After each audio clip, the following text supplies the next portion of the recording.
In the spring of 1879, a farmer named Caleb Morrow was turning the south field of his property outside Medina, Ohio, when his plow horse stopped. Not slowed, stopped. The animal refused to move forward. Morrow climbed down, walked to the front of the blade, and found it wedged against something that had no business being 3 feet under a field he had worked for 11 years. It was a femur. He knew what a femur was. He had butchered enough animals and buried enough neighbours to recognise the shape immediately. What he did not recognise was the scale. The bone was longer than his arm, from shoulder to fingertip. He pulled it free, turned it over in both hands, and stood in the middle of his field for a long time saying nothing. Then he set it against the fence post, finished the row, went inside, and wrote a letter to the Medina County Gazette. He was not the first farmer to write that letter. He would not be the last. Over the next 20 years, from 1879 to 1899, no fewer than 11 separate individuals working land within a 4-mile radius of that field would pull bones from the same earth. Different farms, different seasons, different men who did not know each other well enough to coordinate a story. The same bones, the same impossible scale, the same silence that followed when the wrong people came to collect them. If you have ever suspected that the history taught in American schools leaves certain things out, not by accident but by design, this channel exists for exactly that suspicion. Subscribe now and make sure the next investigation finds you. What was buried under the farmland of Medina County, Ohio, was not a mystery to the people who lived there. It was a pattern, and patterns, when they are inconvenient enough, get managed. To understand what Caleb Morrow found, you need to understand what Ohio was in 1879. The state had been formally settled for less than 80 years. The men and women working its fields in the 1870s were in many cases the grandchildren of the original surveyors, people who had arrived in the Western Reserve in the 1790s and early 1800s and immediately noticed that the land had already been extensively used. The mounds were everywhere. Low geometric rises in otherwise flat fields, earthen ridges that followed creek lines with a precision that no natural process could explain, circular depressions that held water differently than the surrounding soil. The early settlers knew what these were. The mound-building tradition of the Ohio Valley was already understood by 1800 to be the work of cultures that predated European contact by centuries at minimum. The Hopewell, the Adena, and older still things that did not yet have agreed upon names. What the settlers did not know, and what the professional archaeology of the period was only beginning to argue about, was how old the oldest of these sites actually were. The Medina County land that Caleb Morrow farmed sat directly above one of the tributary creek drainages that fed into the Black River watershed. The ground there was soft, alluvial, the kind of soil that accumulates in layers over long periods of water movement. It was also, as 11 farmers would discover across 20 years, extraordinarily rich in human remains, not scattered remains, not the kind of isolated bones that turn up occasionally when a farm expands into previously unworked ground, remains arranged in patterns, remains of a consistent physical type, remains that the county newspaper documented with a specificity that the official record has never adequately addressed. The Medina County Gazette published Morrow's account in April of 1879. The piece was short, 3 paragraphs, the kind of local item that filled the inside columns between crop reports and church announcements. It described the femur, gave its approximate length at 22 inches, noted that a local physician named Dr. Archibald Stout had examined it and estimated the individual it belonged to would have stood between 7 and 8 feet in height. Dr. Stout was not a sensationalist.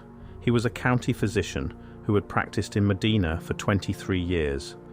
His name appears in county medical records continuously from 1856 through his death in 1901. When Stout said the bone belonged to a very large individual, he said it as a man who had examined thousands of bones and knew the difference between a large specimen and an impossible one. He noted in the same account that the bone showed no signs of disease or deformity. This was not a pathological giant. This was a proportionate human being of extraordinary physical scale. By June of 1879, 2 neighbouring farms had reported similar finds. A family named Holcroft, working land half a mile to the east, pulled 3 vertebrae from a drainage ditch they were clearing. The vertebrae were photographed by a travelling photographer whose name the Gazette recorded as W. P. Burris. Those photographs were printed in the paper. They no longer exist in any archive.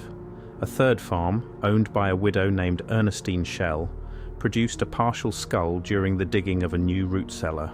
Schell's hired man refused to continue digging after the skull came up. Schell herself carried it to the county seat and left it with the Historical Society. The Historical Society's receipt log for 1879 shows an entry for 1 cranial specimen, Schell Farm, June 14th. The specimen itself is not in the collection. It was never catalogued beyond that single line. And this is where the pattern begins to acquire its shape. Not just the pattern of bones appearing, but the pattern of what happened to bones after they appeared. By 1882, the finds in the Medina Creek corridor had attracted the attention of the Smithsonian Institution's Bureau of Ethnology, which had been systematically dispatching field agents across the Ohio Valley since the late 1870s with instructions to document, collect, and ship. A Bureau agent whose name appears in surviving correspondence only as H. Leland arrived in Medina County in the autumn of 1882. He spent 11 days in the county. He visited 6 farms. He examined whatever physical material had been retained by the farmers and the Historical Society. He took custody of 4 specimens, including the Schell skull and a nearly complete lower jaw recovered that same season from the Morrow Farm's north pasture during fence post digging. Leland's field report, or rather the summary of it that was included in the Bureau's 1883 annual correspondence, describes the Medina County finds in a single sentence. Miscellaneous skeletal material of probable mound builder origin recovered from alluvial deposits, northeastern Ohio. No measurements, no individual specimen descriptions, no photographs. The jaw that Caleb Morrow's son had measured at 14 inches across, wide enough that he had placed it over his own face to show his children, is described in the federal record as miscellaneous skeletal material. That is the entire entry. That is everything the official record chose to preserve about 4 years of documented discovery from 11 farms. The finds did not stop in 1882. They continued for another 17 years. In 1886, a railroad crew grading a spur line through the southern edge of the same watershed broke into what the crew foreman described in his written report to the railroad company as a deliberate burial deposit, meaning the bones were not scattered but arranged, layered, placed with intention. The foreman's name was George Prentice. His report survives in the Ohio Historical Society's railroad construction files because it was attached to a liability claim about work stoppage. Prentice estimated the deposit extended at least 40 feet along the grade and descended to a depth his crew could not reach without specialized equipment. He requested a 2-week halt to allow for proper documentation. The railroad denied the request. The grade was cut through the deposit in 4 days. The bones were pushed aside with the excavated earth and left in the spoil pile. Prentice wrote a second letter, this one to the county commissioner, describing what his crew had seen. The county commissioner forwarded it to the State Geological Survey. The State Geological Survey sent a form letter in response acknowledging receipt. No one came. In 1891 and again in 1894, 2 more farm operations in the same 4-mile radius reported oversized skeletal material during tile drainage installation, which was the dominant agricultural improvement project of that decade across the Ohio flatlands. Tile drainage required digging narrow trenches 3 to 4 feet deep across entire fields, which meant that by the 1890s, farmers were systematically cutting through the same subsurface layer that had been producing bones since 1879. The finds were now routine enough that they were mentioned in the county newspaper in the same tone as weather reports. More bones found on the Harker farm, Dr. Stout examined. Consistent with previous finds, no further action taken. That phrase, no further action taken, appears in connection with Medina County bone discoveries no fewer than 7 times between 1886 and 1899 in the Gazette's archived issues. Here is what no further action taken actually meant in practice. It meant the bones were left in fields or given to neighbours as curiosities, or sent to the Smithsonian, where they entered the collection under descriptions so vague they could never be independently located or verified. It meant that the cumulative physical evidence of 20 years of discovery from a single defined geographic corridor was dispersed, under-catalogued, and effectively made unavailable. It did not mean the evidence did not exist. The newspaper record exists, the letters exist, the railroad liability claim exists, the Historical Society receipt log exists.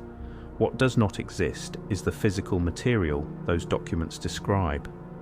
And that absence, across 20 years of consistent documentation from named individuals in a defined location, is not the absence of evidence, it is the shape of a decision. Now consider what the physical distribution of these finds actually suggests when you map them: 11 farms, 4 miles, 20 years, consistent depth, consistent skeletal type, consistent anomalous scale. This is not a cemetery in any conventional sense. A cemetery is a designated place where a community buries its dead over generations. What the Medina Creek corridor appears to have contained was something older and larger than a cemetery. A buried landscape, a layer of human occupation so deep and so extensive that it surfaced wherever the ground was opened deep enough to reach it. The blue-grey clay deposits reported in several of the deeper finds match the post-glacial lake sediment layers documented by Ohio geologists as dating to the period 10,000 to 12,000 years ago, when the Great Lakes were significantly larger and the watershed patterns of northeastern Ohio looked nothing like they do today. If the skeletal material was associated with those sediment layers, even partially, then the population represented by the Medina County bones predates every recognized mound-building culture in the Ohio Valley by thousands of years. Caleb Morrow died in 1903. He had farmed the same land for 35 years. He never stopped finding bones. In his final decade, he stopped reporting them. There was no point. The pattern was established, and the pattern was being managed, and the men doing the managing had made it clear through 11 years of non-response and miscellaneous catalogue entries that the bones of the Medina Creek corridor were not going to be allowed to mean what they appeared to mean. His son continued the farm until 1931. His grandson sold it in 1959. The land has changed hands twice since then. Nobody has conducted a systematic archaeological survey of the Medina Creek watershed. The ground-penetrating radar technology that could map the subsurface deposit non-invasively has existed since the 1970s. Nobody has used it here. The crop marks visible in aerial photography of the region show geometric subsurface anomalies consistent with large-scale organized burial or occupation sites. Nobody has published an analysis of them. The bones that Morrow and his neighbors pulled from that field across 20 years are gone. The photographs that W.P. Burris took in 1879 are gone. The shell skull is gone. The jaw that a man held against his own face to show his children what impossible looked like is gone. What remains is the record: the Medina County Gazette, the Railroad Liability Report, the Historical Society receipt log, the letter from George Prentice that nobody answered. These documents do not require interpretation, they require reading.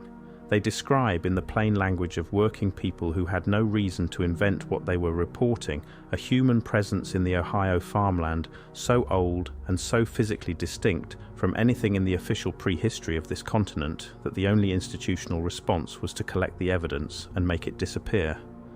The field is still there. The creek still runs through it. Every spring when the frost comes out of the ground and the soil shifts the way Ohio soil has shifted for 10,000 years, it moves.